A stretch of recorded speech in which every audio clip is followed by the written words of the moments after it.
The eight diphthongs used in English from I to ear. Here we are to learn the name of the phoneme this and the symbol used to represent it. This symbol represents the phoneme ear. The name of this phoneme is ear. It is a long phoneme.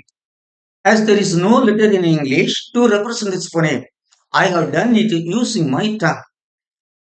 Example, at the middle of the, at the beginning of the syllable, E A R, ear, E A R A C H E, ear, ear, a, rake, rake, ear, rake, E A R V U D, ear, if, ba, it, bud, earbud. No middle position in the syllable. At the end position of the syllable, B I E R, if, ear, ear. Cheer, each ear, cheer. Deer, deer, homophones.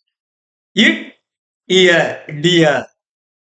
Fear, if, ear, fear. G gear, if, ear, gear. Hear, homophones. Ik, ear, here. Leer, ear, lear. Mer, ear, mere. Near, ear, near.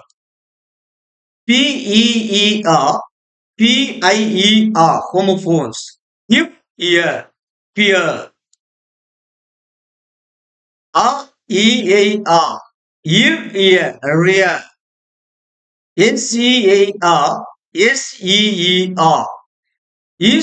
Seer, seer, homophones. Generally, the letters E, A, E, E, I, E represent this phoneme.